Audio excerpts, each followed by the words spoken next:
विष्णु पुराण में भक्त प्रहलाद की कथा का उल्लेख है। प्रहलाद भगवान विष्णु के अनन्य भक्तों में से एक थे। आइए विस्तार से जानते हैं भक्त प्रहलाद की कहानी। सनाद ऋषियों के श्राप के कारण भगवान विष्णु के पार्षद जय एवं विजय को दैत्य योनि में जन्म लेना पड़ता था। महर्षि कश्यप की पत्नी दक्ष पुत्री दिदित के गर्भ से 2 महान पराक्रमी बालकों का जन्म हुआ। इसमें से बड़े का नाम हिरण्यकश्यप और छोटे का नाम हिरण्याक्ष था। दोनों भाई में बड़ी प्रीति थी। दोनों ही महाबलशाली, अमित पराक्रमी और आत्मबल संपन्न थे। दोनों भाइयों ने युद्ध में देवताओं को पराजित करके स्वर्ग पर अधिकार कर लिया। एक समय जब हिरण्याक्ष ने पृथ्वी को रसातल में ले जाकर छिपा दिया था, तब भगवान विष्णु ने 12 अवतार लेकर पृथ्वी की रक्षा के लिए हिरण्याक्ष का वध किया। अपने प्रिय भाई हिरण्याक्ष के वध से दुखी होकर हिरण्यकश्यप ने दैत्यों को प्रजा पर अत्याचार करने की आज्ञा देकर स्वयं महेंद्राचल पर्वत पर चला गया। वह भगवान विष्णु द्वारा अपने भाई की हत्या का बदला लेने के लिए ब्रह्मा जी की घोर तपस्या करने लगा। इधर दैत्यों के राज्य को राजा विहीन देकर देवताओं ने उन पर आक्रमण कर दिया। दैत्यगण इस युद्ध में पराजित हुए और पाताल लोक को भाग गए। देवराज इंद्र ने हिरण्यकश्यप के महल में प्रवेश करके उनकी पत्नी कयाधु को बंदी बना लिया। उस समय कयाधु गर्भवती थी, इसीलिए इंद्र उसे साथ लेकर अमरावती की ओर जाने लगे। रास्ते में उनकी देव ऋषि नारद से भेंट हो गई। नारद ने पूछा, देवराज इसे कहाँ ले जा रहे हो? इंद्र ने कहा, देवर्षि इसके गर्भ में हिरण्यकश्यप का अंश है, उसे मारकर इसे छोड़ दूंगा। यह सुनकर नारद जी ने कहा, देवराज इसके गर्भ में बहुत बड़ा भगवान भक्त है, जिसे मारना तुम्हारी शक्ति के बाहर है, अतः इसे छोड़ दो।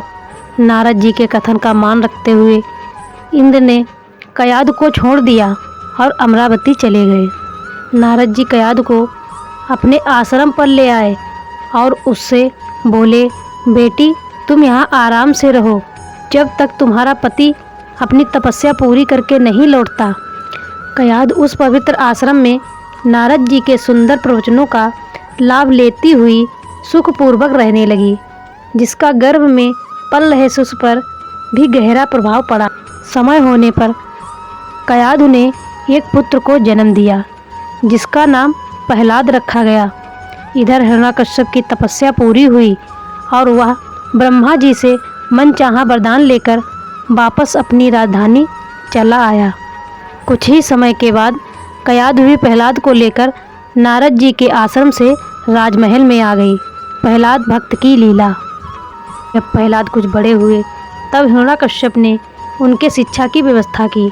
प्रहलाद गुरु के संदीक्ष में शिक्षा ग्रहण करने लगे। एक दिन हिरण्यकश्यप ने अपने मंत्रियों के साथ सभा में बैठा हुआ था। उसी समय प्रहलाद अपने गुरु के साथ वहां गए। प्रहलाद को प्रणाम करते देखकर हिरण्यकश्यप ने उसे अपनी गोद में बिठाकर दुलार किया और कहा, वत्स तुमने अब तक अध्ययन में निरंतर तत्पर रहकर जो कुछ सीखा है उसमें से कुछ अच्छी बातें सुनाओ। तब प्रहलाद बोले, पिताजी मैंने अब तक जो कुछ सीखा है उसका सारांश आपको सुनाता हूँ। जो आदि मध्य और अंत से रहित अजन्मा, वृद्धि क्षय से शून्य और अच्युत है, समस्त कारणों के कारण तथा जगत की स्थिति और अंतरकर्ता उन श्री हरि को मैं प्रणाम करता हूँ। यह सुनकर दैत्यराज हिरण्यकश्यप के नेत्र क्रोध से लाल हो उठे।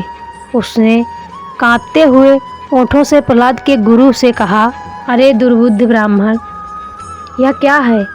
तूने मेरी अवज्ञा करके इस बालक को मेरे परम शत्रु की स्तुति से युक्त शिक्षा कैसे दी? गुरुजी ने कहा, दैत्यराज, आपको क्रोध के वशीभूत नहीं होना चाहिए। आपका पुत्र मेरी सिखाई कोई बात नहीं कह रहा है। हिरण्याकश्यप बोला, बेटा प्रहलाद, बताओ तुमको यह शिक्षा किसने दी? तुम्हारे गुरुजी कहते हैं कि मैंने तो इसे ऐसा उपदेश दिया ही नहीं। प्रहलाद बोले, पिताजी, हृदय में स्थित भगवान विष्णु ही तो संपूर्ण जगत के उपदेशक हैं। उनको छोड़कर और कौन किसी को कुछ सिखाता है? हिरण्याकश्यप बोला, अरे मूर्ख, जिस विष्णु का तू निशंक होकर स्तुति कर रहा है वह मेरे सामने कौन है? मेरे रहते हुए और कौन परमेश्वर कहा जा सकता है? फिर भी तू मौत के मुख में जाने की इच्छा से बार बार ऐसा बक रहा है। ऐसा कहकर हिरण्याकश्यप ने प्रहलाद को अनेकों प्रकार से समझाया, पर प्रहलाद के मन से श्री हरि के प्रति भक्ति और श्रद्धा भाव को कम नहीं कर पाया। तब अत्यंत क्रोध होकर हिरण्याकश्यप ने अपने सेवकों से कहा, अरे यह बड़ा दुर्मात्मा है, इसको मार डालो। अब इसके जीने से कोई लाभ नहीं, क्योंकि यह शत्रु प्रेमी तो अपने कुल का ही नाश करने वाला हो गया है। हिरण्याकश्यप की आज्ञा पाकर उसके सैनिकों ने प्रहलाद को अनेकों प्रकार से मारने की चेष्टा की, पर उनके सभी प्रयास श्री हरि की कृपा से असफल हो जाते थे। उन सैनिकों ने प्रहलाद पर अनेक प्रकार के अस्त्र शस्त्रों से आघात किए, पर प्रहलाद को कुछ नहीं हुआ। उन्होंने प्रहलाद के हाथ पैर बांधकर समुद्र में डाल दिया, पर प्रहलाद फिर भी बच गए। उन सब ने प्रहलाद को अनेकों विषैले सांपों से डरवाया और पर्वत शिखर से गिराया, पर भगवान कृपा से प्रहलाद को कुछ नहीं हुआ। रसोई के द्वारा विष मिला हुआ भोजन देने पर प्रहलाद उसे भी पचा गए। होलिका दहन। जब प्रहलाद को मारने के सब प्रकार के प्रयास विफल हो गए, तब हिरण्याकश्यप ने पुरोहितों ने अग्नि शिखा के समान प्रज्वलित शरीर वाली कृत्या उत्पन्न कर दी। उस अति भयंकर कृत्या ने अपने पैरों से पृथ्वी को कंपित करते हुए वहां प्रकट होकर बड़े क्रोध से प्रहलाद जी की छाती में त्रिशूल से प्रहार किया, पर उस बालक की छाती में लगते ही वह तेजमय त्रिशूल टूटकर नीचे गिर पड़ा। उन पापी पुरोहितों ने उस निष्पाप बालक पर कृत्या का प्रयोग किया था, इसीलिए कृत्या ने तुरंत ही उन पुरोहितों पर वार किया और स्वयं भी नष्ट हो गए। अन्य प्रचलित कथाओं के अनुसार कृत्या के स्थान पर होलिका का नाम आता है, जिसे अग्नि में ना जलने का वरदान प्राप्त था। होलिका प्रहलाद को गोद में लेकर प्रज्वलित अग्नि में प्रवेश कर गई, पर ईश्वर की कृपा से प्रहलाद को कुछ भी नहीं हुआ और होलिका जलकर भस्म हो गई। भगवान का नरसिंह अवतार। हिरण्याकश्यप के दूतों ने उसे जब यह समाचार सुनाया तो वह अत्यंत क्षुब्ध हुआ और उसने प्रहलाद को अपनी सभा में बुलाया। हिरण्याकश्यप ने प्रहलाद से कहा, रे दुष्ट, जिसके बल पर तू ऐसी बहकी बहकी बातें करता है, तेरा वह ईश्वर कहाँ है? वह यदि सर्वत्र है तो मुझे इस खंभे में क्यों नहीं दिखाई देता? तब प्रहलाद ने कहा, मुझे तो वो प्रभु खंभे में ही दिखाई दे रहे हैं। यह सुनकर हिरण्याकश्यप क्रोध के मारे स्वयं को संभाल नहीं सका और हाथ में तलवार लेकर सिंहासन से कूद पड़ा और बड़े जोर से उस खंभे में एक घूंसा मारा। उसी समय उस खंभे से बड़ा भयंकर शब्द हुआ और उस खंभे को तोड़कर एक विचित्र प्राणी बाहर निकलने लगा, जिसका आधा शरीर सिंह और आधा शरीर मनुष्य का था। यह भगवान श्री हरि का नरसिंह अवतार था। उनका रूप बड़ा भयंकर था। उनकी तपाए हुए सोने के समान पीली पीली आंखें थीं, उनकी दाढ़ें बड़ी विकराल थीं और वे भयंकर शब्दों से गर्जन कर रहे थे। उनके निकट जाने का साहस किसी में नहीं हो रहा था। यह देखकर हिरण्यकश्यप सिंहनाद करता हुआ हाथ में गदा लेकर नरसिंह भगवान पर टूट पड़ा।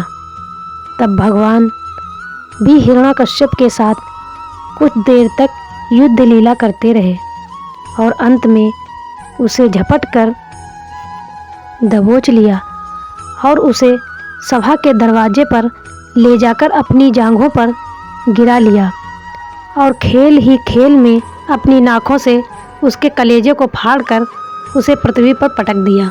फिर वहाँ पर उपस्थित अन्य असुरों और दैत्यों को खदेड़ खदेड़ कर मार डाला। उनका क्रोध बढ़ता ही जा रहा था। वे हिरण्यकश्यप की ऊंची सिंहासन पर विराजमान हो गए। उनकी क्रोधपूर्ण मुखाकृति को देखकर किसी को भी उनके निकट जाकर उनको प्रसन्न करने का साहस नहीं हो रहा था। हिरण्यकश्यप की मृत्यु का समाचार सुनकर उस सभा में ब्रह्मा, इंद्र, शंकर, सभी देवतागण, ऋषि मुनि, सिद्धनाग, गंधर्व आदि पहुँचे और थोड़ी दूर पर स्थित होकर सभी ने अंजलि बांधकर भगवान की अलग अलग से स्तुति की, पर भगवान नरसिंह का क्रोध शांत नहीं हुआ। तब देवताओं ने माता लक्ष्मी को उनके निकट भेजा, पर भगवान के उग्र रूप को देखकर वे भी भयभीत हो गईं। तब ब्रह्मा जी ने प्रहलाद से कहा, बेटा तुम्हारे पिता पर ही तो भगवान क्रुद्ध हुए थे, अब तुम ही जाकर उनको शांत करो।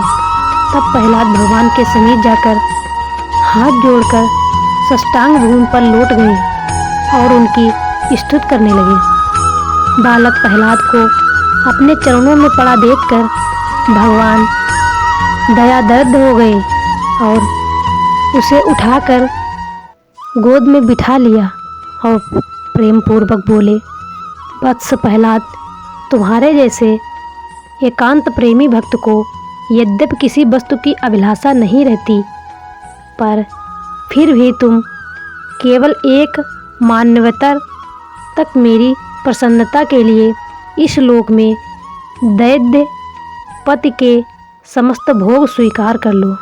भोग के द्वारा पुण्य कर्मों के फल और निष्काम पुण्य कर्मों के द्वारा पाप का नाश करते हुए समय पर शरीर का त्याग करके समस्त बंधुओं से मुक्त होकर तुम्हें मेरे पास आ जाओगे।